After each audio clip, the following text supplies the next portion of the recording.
So స్నానాలు, జలకాలు, ఆటలు అయిపోయిన తర్వాత ఫ్రెష్‌గా రెడీ అయ్యి స్టిల్స్ ఇచ్చుకున్నాం కొన్ని ఫస్టు.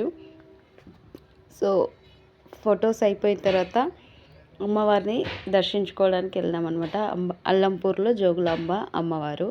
సో ఇక్కడ అల్లంపూర్లో జోగులాంబ ఏంటంటే బల్లి పైన అమ్మవారి సింహాసనం బల్లి అని తెలుసు. సో ఇక్కడ ఇదంతా అమ్మవారి టెంపుల్‌లో లోపలి భాగము. సో నేను చిన్నగా ఉన్నప్పుడు ఇక్కడ వరద వచ్చి అమ్మవారంతా మునిగిపోయినారనమాట. అప్పుడు ఇక్కడ వరదలు బాగా వచ్చినాయి. సో నేను చాలా చిన్నగా ఉన్నప్పుడు అది నేను విన్నా. అండ్ నేను ఎప్పుడూ ఎక్కువగా టూర్లు స్కూల్ తరపు నుంచి కానీ చిన్న చిన్న అకేషన్స్ ఉంటే కూడా ఎక్కువగా వచ్చినా అనమాట. సో నాకు అల్లంపూర్లో కొద్దిగా తెలుసు, ఎక్కువగా కాదు. సో కొద్దిగా తెలుసు అమ్మవారిని. యాక్చువల్గా ఎక్కడికి వెళ్ళినా ఫొటోస్ కానీ వీడియోస్ కానీ తీయనియరు కదా. సో నేను మన కోసం అని చెప్పి తెలియకుండా, వాళ్ళకి తెలియకుండా వీడియోస్ తీసిన అనమాట. అండ్ ఇక్కడ తీయొచ్చు, బట్ అమ్మవారిని మాత్రం తీయకూడదు అనమాట. అండ్ ఇది వచ్చేసి బయట అనమాట. సో బయట ఫైనల్లీ మేము ఒక స్టిల్ అంటే గ్రూప్ ఫోటో దిగడానికి నిలబడ్డాము. అండ్ శివాలయాలు చాలా అంటే చాలా ఉన్నాయన్నమాట. ఇంకా ఇక్కడ ఎన్ని శివలింగాలు ఉన్నాయో నాకైతే తెలియదు, కానీ సో చాలా శివలింగాలు అయితే ఉన్నాయి. సో ప్రతి లింగాన్ని నేను తీయలేకపోయినా కానీ దర్శించుకోవడం అయితే జరిగింది.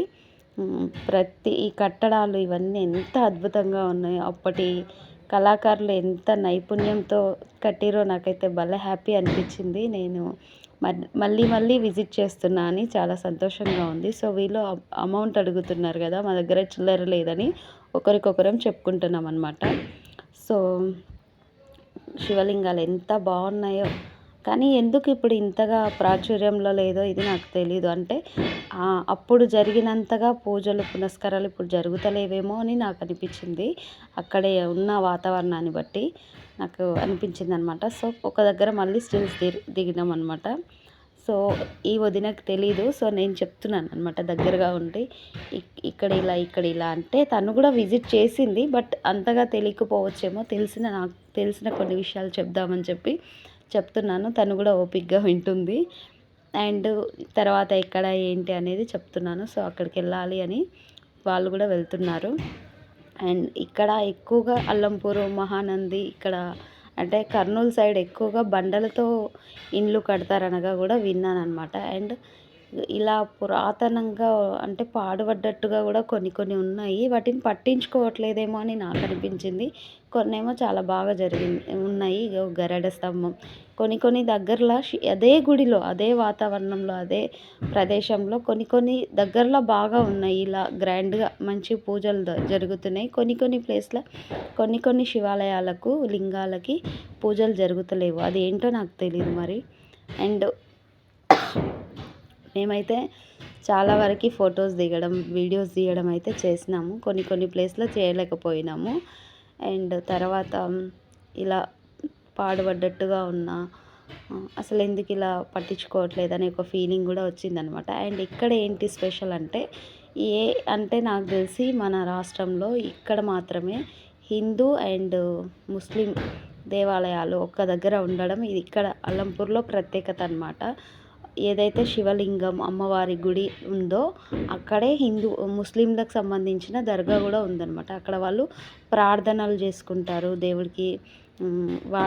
వాళ్ళ మతస్థ ప్రకారం వాళ్ళ పూజలు వాళ్ళు చేసుకుంటారనమాట. వాళ్ళు ఎక్కువగా నమాజ్ చదువుతారు, ప్రార్థనలు చేసుకుంటారు కదా. సో మనం కూడా అనమాట. అండ్ పక్కనే బంగారు బల్లి అనమాట. అల్లంపూర్లో బంగారు బల్లి. అండ్ తర్వాత కామాక్షి అమ్మవారి దగ్గర కూడా బంగారు బల్లి అనేది ఉంటుంది కదా. సో ఇక్కడ అండ్ అక్కడ అనమాట. నాకు ఇక్కడ వీలైందనమాట. అండ్ ఈ విధంగా అల్లంపూర్లో ఈ కట్టడాలు ఇవన్నీ అప్పుడు రాజుల కాలంలో ఉన్నవి అని నేను అనుకుంటున్నాను. వాళ్ళ కట్టడాలని నేను భావించి తీసిన అనమాట. సో మా చెల్లెలకి చెప్తున్నా, ఇది అప్పటి కాలంలో రాజులు ఇలా కట్టించేవారు, కానీ దీన్ని ఏంది నాకు తెలీదు అని. అండ్ అలాగే నాగర్ కర్నూలు సైడ్ మొత్తం బండలతో ఈ విధంగా ఇల్లు కడతారని కూడా చెప్పిన అనమాట. సో ఫైనల్లీ ఈ విధంగా చాలా ఇంకా ఉన్నాయి ఇవి గుడులు. కాకపోతే మేము ఎక్కువగా తిరగలేకపోయినాము. కట్టడాలు మాత్రం భలే అద్భుతంగా ఉన్నాయి అబ్బా, చాలా చాలా అసలు సూపర్. ఇంకా స్టిల్స్ దిగడానికి, ఫొటోస్ దిగడానికి అక్క అంటుంది ఏమన్నా కట్టిర్రా అప్పటి కళాకారులు అని చెప్తుందనమాట. అవునని నేను కూడా చెప్తున్నాను. ఈ విధంగా శివాలయాలు ఎక్కడ చూసినా శివలింగాలు, ఇక్కడ గణపయ్య కనిపించిండు. అండ్ ఎక్కడ చూసినా శివలింగాలు ఎక్కువగా ఉన్నాయన్నమాట. ఎన్ని ఉన్నాయో మాత్రం నేను కౌంట్ చేయలేదు, కానీ లింగాలు అయితే ఉన్నాయి. అండ్ ఒకే గుడిలో దర్గా అండ్ మన హిందూ సాంప్రదాయానికి సంబంధించిన శివలింగం కానీ అమ్మవారు కానీ ఉన్నారు. అండ్ మేము అల్లంపూడి తర్వాత మధ్యలో శ్రీరంగపురం వెళ్ళినామన్నమాట. మధ్యలో శ్రీరంగపురానికి కంటే ముందు కూడా టీ బ్రేక్ తీసుకొని శ్రీరంగపురం వెళ్ళినాము. శ్రీరంగపురం నా కాలేజ్ డేలో వెళ్ళినా అనమాట నేను. సో నాకు తెలుసు కాబట్టి శ్రీరంగపురం గుడి బాగుంటుంది అని చెప్పి వాళ్ళకి చెప్పి తీసుకెళ్ళినా అనమాట. సో మధ్యలో దిగినాము, ఫొటోస్ దిగుదామని మేము సెట్ చేసుకుంటున్నాము. శ్రీరంగపురం టెంపుల్ కింది నుంచి పైకి దేవని నేను చూస్తున్నాను అనమాట. ఈ విధంగా ఉంటుంది గోపురం, పెద్దగా ఉంటుంది, చాలా బాగుంటుంది. మేము నైట్ టైంలో వెళ్ళినాం కాబట్టి వాళ్ళకంత లుక్ అనిపించలేదేమో. పైగా మేము పోయిన బ్యాడ్ టైం ఏంటో అక్కడ కరెంటు కూడా పోయింది. సో ఈ చుట్టూ అంతా పార్క్, గార్డెన్ ఏరియా చాలా బాగుంటుంది. వాటర్ కానీ గార్డెన్ ఏరియా. మేము కాస్త ఈవినింగ్ ఆ టైంలో వెళ్ళినా కూడా సూపర్ ఉంటుండే. ఇంకా మేము అక్కడక్కడ చాలా టైం వేస్ట్ చేసినాం కాబట్టి మాకు చీకటి అయింది. ఈ వ్యూ ఎంత బాగుందో అసలు, నాకు చాలా నచ్చింది. వాటరు, ఆకాశం అన్నీ అందుతున్నట్టుగా అనిపించింది కదా. సో నాకు భలే అనిపించింది. ఇది లోపలికి వెళ్ళే ప్రదేశం, బయట గోపురం ఇది లోపలికి గోపురం అనమాట. సో చీకటిగా ఉంది కాబట్టి కొంచెం ఎక్కువగా లుక్ అనిపించట్లేదేమో, కానీ మార్నింగ్ టైం, ఈవినింగ్ టైం వెళ్తే చాలా చాలా చాలా బ్యూటిఫుల్ ప్లేస్ అనమాట, మంచి ప్లేస్. సో ఈ విధంగా వాటర్ ఉన్నాయి, వర్షాకాలం కాబట్టి వాటర్ కూడా ఎక్కువనే కలిసి వచ్చినాయి అనమాట. సో ఆకాశం అందుతుందా అన్నట్టుగా కనిపిస్తుంది కదా, భలే బాగుంది. సో శ్రీరంగపురంలో కూడా ఇక్కడ రంగనాథుడు పడుకొని ఉంటాడనమాట. పడుకొని ఉండే అంటే రంగనాథుడు ఎక్కడ ఎలా ఉంటాడో నాకు తెలీదు, కానీ ఇక్కడ పడుకొని దర్శనం ఇస్తారనమాట. ఇది లోపలికి ఇంకా అసలైన లోపలికి ఇప్పుడే అనమాట. ఈ విధంగా లోపలికి వెళ్తే రంగనాథుల స్వామివారు ఇక్కడ పడుకొని దర్శనం ఇస్తారు. సో ఇక్కడ కథ ఏంటో తెలుసుకుందామని ట్రై చేసిన, కానీ ఎవరు అందుబాటులో లేరు.